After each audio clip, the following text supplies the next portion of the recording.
안녕하세요. 안녕하세요. 여기는 꿈 다시 보기 채널입니다. 오늘은 왕자의 게임을 꿈과 같이 상징과 은유의 언어로 풀어보는 시간입니다. 오늘 다룰 장면은 시즌 1의 7화 사냥을 나갔던 왕 로버트 바라테온이 멧돼지에게 받쳐 큰 상처를 입고 결국 죽음을 맞이하는 장면을 다뤄보도록 하겠습니다. 저희의 상상에서 이야기를 펼쳐보겠습니다. 로버트 바라테온의 여정은 크게 둘로 나눠집니다. 그중 전사로서의 여정은 훌륭한 완수를 이뤄냈죠. 그러나 통치자의 자리에서도 전사 로버트의 습성에 기대어 살아갑니다.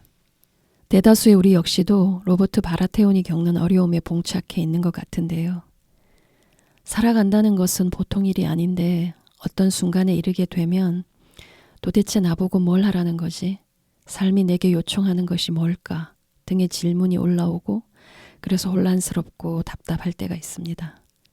자신이 원하는 바를 분명하게 알고 있다는 믿음도 자신에게 조용히 집중해보면 그 확신은 무너지기 쉬워요. 로버트는 최고의 전사였지만 왕에 적합한 인물은 아니었다는 평가 일색이었습니다.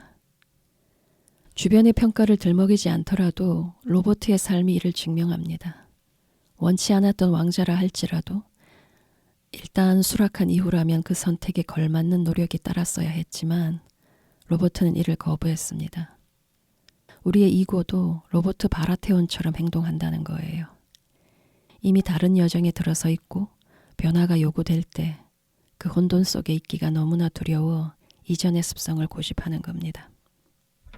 로버트 바라테온의 이야기 속에서 여러분 각자에게 2가지 정도의 질문을 할 수 있기를 바라는데요. 나는 나의 여정을 얼마나 이해하고 있는가 하나, 그리고 무엇이 혹은 어떤 신념과 습성이 나의 여정을 방해하고 있는가, 이 2가지입니다. 보겠습니다. 선생님이 로버트 바라테온에게 하는 투사는 어떤 거예요? 그의 어떤 특성에 가장 주목하게 되던가요? 로버트가 에다드랑 같이 앉아서 대화를 나누는 장면이 있잖아요. 거기에서 보면 에다드는 굉장히 진중하고 신중하고 뭔가 지켜야 될 것이 많고 그것을 굉장히 지키려고 노력하는 사람이고, 그에 반해 로버트는 그 사람이 가진 힘으로 왕좌를 이제 차지를 했는데 그 이후에 자기가 이제 하기 싫은 많은 일들을 이제 견뎌야 함에 있어서 그냥 자기 그 힘으로 다 뭉개버리는, 나중에는 결국 죽음에 이르게 되었지만 어느 시점까지는 그 강한 힘으로 누리기도 하고 버티기도 하는 그 모습이 좀 인상적이었어요. 칠왕국에서 발라리안 강철로 만들어진 검은 최고의 검입니다. 발라리안 강철검을 소유하고 있다는 것은 가문의 영광이죠. 최고의 전사 로버트 바라테온은 발라리안 강철에 비유될 정도로 대담함과 강인함을 자랑하면서도 관대했습니다. 전사가 되는 길은 로버트의 타고난 성정과 아주 잘 맞았고 그 여정은 훌륭하게 성취해냈죠. 전쟁을 승리로 이끈 로버트는 칠왕국의 왕좌에 올랐고 20년 가까이 왕좌를 지키고 있습니다. 그러나 로버트에게 있어서 통치는 지루한 행위일 뿐입니다. 통치자가 된 로버트는 전사의 습성을 떨치지 못했고 통치자의 역할에 적응할 의지가 아주 적었습니다. 로버트는 왕자보다는 전쟁터를 사랑한 인물입니다. 왕의 자리에 있는 그는 아주 위태로워 보입니다. 전쟁이란 급박한 상황 속에서 흘러가기 마련이고 이때 요구되는 선택과 결단, 거기에서 로버트의 능력은 아주 빛을 발하죠. 상대해야 할 적이 명확하고 당장에 손을 써야 할 순간에 로버트는 최고의 리더십을 발휘합니다. 무난하게 흘러가는 가운데 일상을 다스리는 것은 로버트의 장기가 아닐 뿐더러 전사로서의 신념과 야성적 습성은 통치자로서의 적응을 힘들게 했죠. 전사가 되는데 쏟았던 열정과 지혜는 왕국의 통치자에 걸맞게 전환되지 못했던 것 같습니다.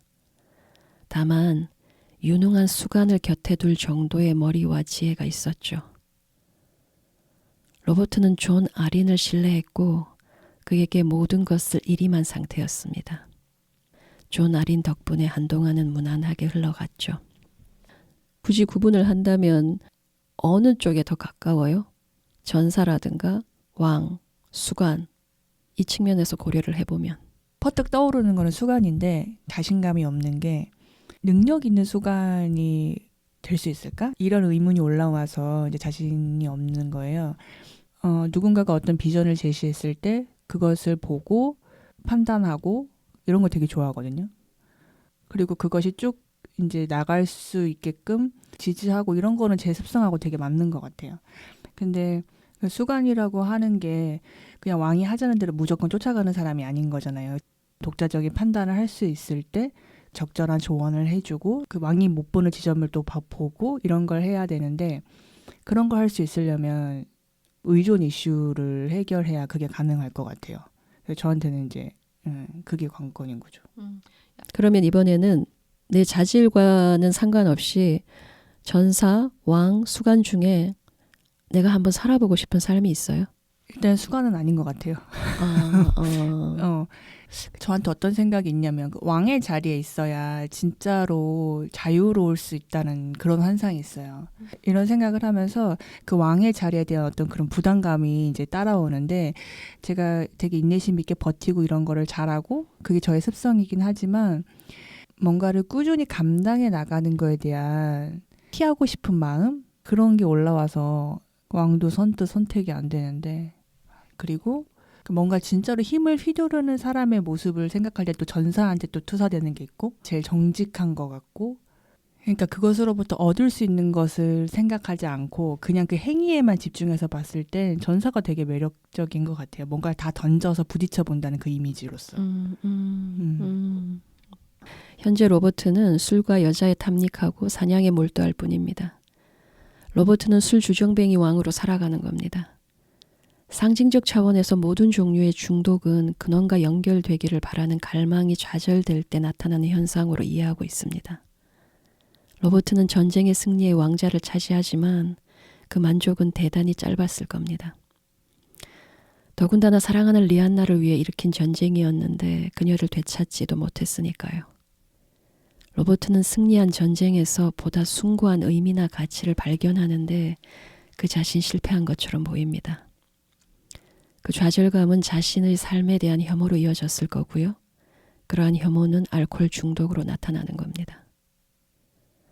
로버트의 내면에서는 건강한 본능과 직관이 사라지고 있습니다. 존 아린의 죽음으로 깨치는 바가 있었어야 합니다만 친구인 에다드 스타크를 수간으로 세웠고 에다드 스타크 역시 위험에 빠지게 되죠. 심리 내적으로 외면과 회피와 기만으로 일관할 때 그 자신도 모르게 어두운 세력과 결탁하게 됩니다. 로버트 옆에서 활개를 치는 대표적인 인물은 셀세이와 리틀 핑거였습니다. 그들의 사악한 기세는 점점 더 힘을 받고 있었죠. 로버트는 셀세이의 부추김을 받아 사냥을 나가기 일쑤였습니다. 셀세이는 통치자 로버트를 사냥꾼으로 만드는 데 성공했죠. 왕으로서의 정체성은 희미해져만 갑니다. 술에 취한 채 사냥을 나섰던 로버트. 그는 멧돼지에 들이받쳐서 쓸쓸한 최후를 맞이하게 됩니다. 통치자는 왕국 전체의 번영을 위해 고심을 거듭하는 자리인 것입니다. 선택과 결정의 연속이며 정의롭고 공평한 판단과 처분을 기다리는 이들이 줄을 잇고 있습니다. 통치자란 일상을 다스려가는 데 있어서 고도의 정치력을 발휘해야 하는 겁니다. 평화가 깃든 것처럼 보이는 일상, 그러나 국내에서도 상대해야 할 적들이 전장 못지않게 넘쳐나지만 궁의 속성상 피하를 구분하기가 어렵습니다. 신중한 판단과 냉철한 결단력을 앞세워 난간을 타개하고 돌파해 나가야 하는 것입니다. 왕국의 운명은 거기에 달린 것입니다. 왕국이란 음모와 술수가 넘쳐나지만 그 근원지를 파악하고 처리하는 문제는 한없이 복잡하니까요. 신중함과 결단력의 균형을 상실할 때 왕국은 병들어가는 겁니다. 칠왕국에서 신중함으로 모자람이 없었던 두 인물은 walder 프레이와 타이윈 라니스터였습니다. 그리고 그들의 자리는 오랫동안 굳건했죠. 전쟁은 승리라는 짜릿한 달콤함을 선사하지만 궁정은 다양한 욕망들이 소리 없이 충돌하는 곳. 왕국을 다스린다는 것은 불평, 불만과 버타며 가야 하는 지난한 여정일 뿐입니다. 그래서 왕은 정면 승부보다는 통제와 제어에 능숙해야 하며 전장의 리더에 비해 훨씬 복잡한 셈법과 세련된 소통 기술, 그리고 인내심을 갖추고 있어야 하는 겁니다. 로버트는 위에서 제기된 모든 내용들을 아주 귀찮아했죠. 동물은 상징적 차원에서 우리 안의 본능을 일컫는 것입니다. 멧돼지는 공격성이 아주 강한 동물이죠. 실상 로버트의 내면에서 본능으로 밀려난 어떤 측면은 지나치게 사나워진 상태로 로버트와 격렬하게 충돌했다고 볼 수 있죠. 상처는 진화로 나아가는 관문이 되는 것인데 어떤 상처는 너무나 치명적이어서 돌이키기 어려운 심리적 파괴를 초래할 수도 있습니다. 모두가 우러러보고 대적할 수 없이 강했던 로버트. 그런 측면에서 로버트와 칼 드로고는 동류의 지도자였습니다. 그런데 너무 강한 자는 그 강함으로 인해서 일찍 쓰러지는 운명에 처할 수도 있거든요. 한쪽으로 치우친 강함이란 약함이 자라나는 근거가 됩니다. 로버트 바라테온과 칼 드로고 모두 외부에서 입은 한 번의 상처로 영원히 쓰러져 버렸죠. 약하다는 이유로 잦은 상처를 입고 모멸감을 견디는 경험은 이후 판단과 결정을 내리는 과정 전반에 스며들어서 한없는 조심성과 꼭 필요한 경계심을 전제하게 될 겁니다. 멧돼지가 일깨워주는 것은 또 있습니다. 멧돼지는 후각이 발달한 영민한 동물이죠. 그런 표현이 있잖아요. 저쪽에서 먼저 냄새를 맡았어. 이런 거. 이때 냄새란 진실에 대한 중요한 낌새를 포착한다는 뜻입니다. 후각 능력이란 시야가 미치지 않는 곳에 대한 정보를 감지하도록 돕잖아요. 정리하자면 심리적으로 뛰어난 후각 능력이란 신중한 가운데 아주 멀리 내다볼 수 있는 능력이라 할 것입니다. 왕이라면 절대적으로 갖춰야 할 능력이라 하겠죠. 로버트의 후각 능력이 예민하게 제 기능을 발휘하고 있었다면 자신을 해하기 위한 음모와 술수의 낌새를 감지했을 터 허망하게 가지는 않았겠죠. 셀세이가 로버트 곁에서 한 일은 그의 후각 능력을 무디고 둔하게 만드는 거였죠. 로버트로서는 그 냄새를 쫓아가 반드시 직시했어야 했던 진실이 두 가지 있었는데요. 그러나 그는 외면과 회피, 기만으로 일관했을 뿐입니다. 내면 깊숙한 곳에서는 진실의 낌새를 알아차리면서도 고개를 돌리는 것입니다. 자신이 마주해야 할 진실을 심하게 억눌렀고 그 진실은 그를 덮쳤죠. 진작에 냄새를 맡고 조치를 취했어야지. 그러면서 말이죠. 멧돼지의 공격은 그런 은유로 풀어질 수 있을 것 같아요. 선생님 자신이 마주해야 하는 어떤 진실을 계속 거부했을 때 어떤 일이 일어나는 것 같아요? 상징적으로 아이가 가능성을 나타낸다고 하잖아요. 근데 아이가 태어나면 정말로 사랑받잖아요. 나한테서 나가는 어떤 것이 그렇게 사랑받기를 사실은 그걸 되게 바라는데 근데 내가 붙잡고 있는 수 때문에 가장 대표적으로 의존인 것 같고요. 그것 때문에 사실은 내 안에서 무언가가 잉태되지도 않고 내가 바라는 이상과 내 현재의 실제 내 모습이 간극은 점점 벌어져서 내 실제 모습을 내 스스로도 보기 너무 괴롭고 그래서 아예 안 봐버리고 그러니까 그런 상황이 좀 반복되는 것 같아요. 그러니까 선생님 얘기는 계속 회피한다는 거잖아요. 반복적으로. 그렇게 했을 때 아 이게 이런 데미지로 나한테 오는구나. 그걸 실감한 적이 있냐고. 그냥 저는 단순히 좀 실력이 없고 좀 별게 없구나 이 정도로만 생각을 했었는데 어느 순간 보니까 아 내가 사실은 인격적으로 좀 괜찮다고 생각했는데 사실 그것마저도 다시 생각해야 되는 걸 맞닥뜨리게 되더라고요. 내가 이런 인격적 한계가 되게 명백하게 있구나. 그것 때문에 내가 갖고 싶은 자질을 굉장히 막는구나 이게. 그걸 좀 만나게 되더라고요. 그렇다면 로버트가 알아야 할 진실이 뭐였을까? 조프리, 마르셀라, 토맨에게는 로버트의 피가 흐르지 않았습니다. 왕국의 안위를 생각할 때 결코 무시될 수 없는 진실이 로버트의 내면에서 기만으로 가려지고 은폐되었던 겁니다. 그 그림자는 그가 아끼는 이들이 짊어졌죠. 존 아린과 에다드 스타크 그리고 로버트의 피를 이어받은 서자, 서녀들. 그들이 짊어졌죠. 상징적 차원에서 자식이란 부모가 살아내지 못한 가능성을 일컫는 겁니다. 그렇다면 엉뚱한 자식들의 아비로 살아가는 로버트, 이것이 은유하는 바는 로버트가 자신의 가능성과 비전을 완전히 상실한 가운데 살아가고 있다는 뜻일 거예요. 삶의 방향성을 상실한 지 오래되었다는 뜻이고요. 그에 따라 예견된 비극이 그를 찾아오고 있습니다. 또 하나, 리안나는 로버트가 사랑한 여인입니다. 그는 리안나가 강간을 당하고 끔찍한 최후를 맞이했다고 믿고 있습니다만 이 역시 진실이 아닙니다. 리안나가 사랑하는 이는 로버트가 아니었다는 것이 진실입니다. 로버트는 사랑하는 여인의 시선이 어디를 향하고 있는지조차 몰랐던 겁니다. 리안나와 라에가르의 사랑은 로버트가 원하는 진실이 아니었고 그래서 로버트의 성적만큼이나 무자비하게 억압되었죠. 우리는 때때로 차라리 모르기를 선택합니다. 모르는 상태로 있기를 고집한다는 뜻이에요. 로버트가 서서히 망가져 간 것은 뼈아픈 진실과 대면하기를 거부했기 때문입니다. 그 진실을 대면하기에는 네드와의 우정, 북부와의 동맹, 나아가 전쟁의 승리가 보다 중요했을지 모릅니다. 진실을 직시하게 되면 손실이 너무 크니까요. 그리고 어쩌면 로버트가 진정으로 사랑한 것은 전쟁 그 자체였는지도 모릅니다. 전쟁을 일으킬 낭만적인 대의 명분이 필요했을지 모르죠. 로버트의 내면에서 많은 것들은 기만으로 처리되었을 겁니다. 그런 다음 로버트가 원하는 진실로 윤색되었던 거죠. 리안나에 대해 자세한 진상과 내막을 알고자 했다면 전쟁을 일으킨 명분은 사라지고 달갑지 않은 진실에 당도했을 겁니다. 뭐냐면 로버트 자신이 진실을 거부한 겁니다. 셀세이가 화가 난 조프리를 달래며 그런 말을 하는 장면이 있어요. 너가 왕이 되면 너가 원하는 것이 진실이 된다고. 셀세이가 권력을 갈구하는 이유일 겁니다. 왕 로버트는 그 원리를 잘 활용하고 있었어요.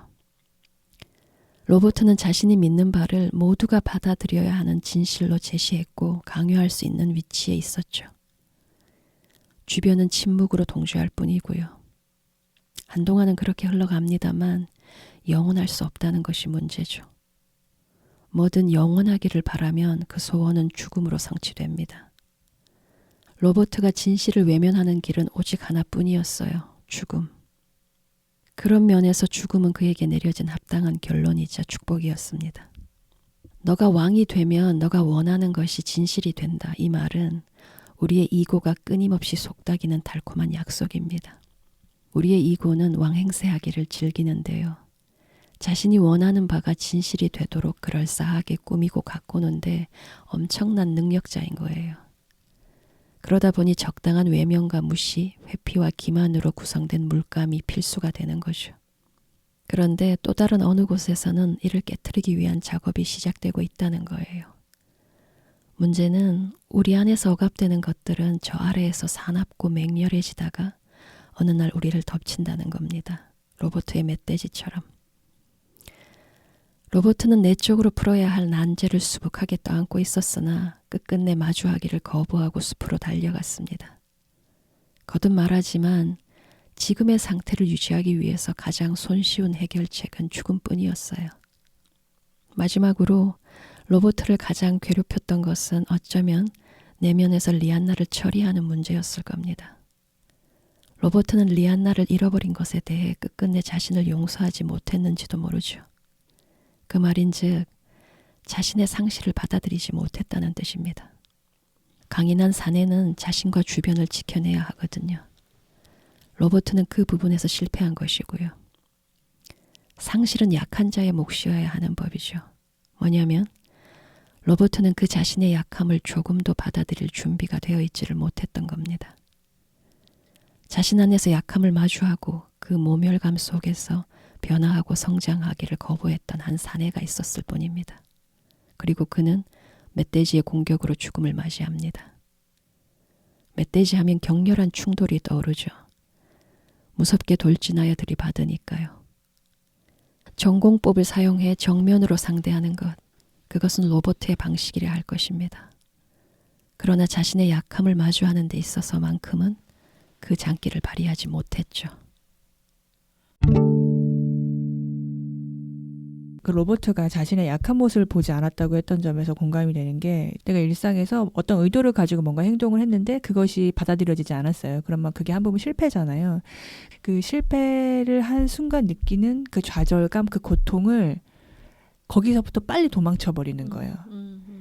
그 괴로움, 좌절감을 내가 계속 끌어안고 있으면 결국에는 내가 왜 실패를 했는지 거기까지 이제 생각이 가서 그러면 뭔가 좀 변화가 있을 수 있을 것도 같은데 그냥 애초에 그 실패한 그 순간 그 감정에서 도망치니까 오히려 나는 내 실패에 대해서 망각하게 되고 회피하게 되는데 주변 사람들은 그걸 다 보게 되는 이제 그런 상황이 벌어지더라고요.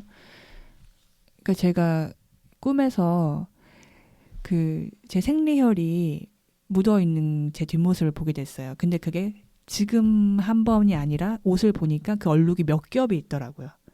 그 생리라고 하는 게 저는 한 부분 그 잉태가 실패한 거기도 하잖아요. 근데 내가 그런 순간이 있을 때 그런 내 감정, 그 순간에 나를 돌보지 않고 계속 그냥 외면해 버리니까 오히려 나는 나의 상태에 대해서 자꾸 도망치게 되고 근데 다른 사람들은 다 보게 되고 그런 제 모습을 그 장면이 보여줬다고 생각이 들었거든요. 나는 그동안 내 좌절감을 하나도 돌보지 않았는데 그걸 돌보는 게 먼저겠구나. 그게 되게 중요하겠구나. 근데 그 장면을 보고 그런 생각을 많이 했었어요. 오늘 얘기는 여기까지고 다음 시간에 다른 장면으로 찾아오겠습니다.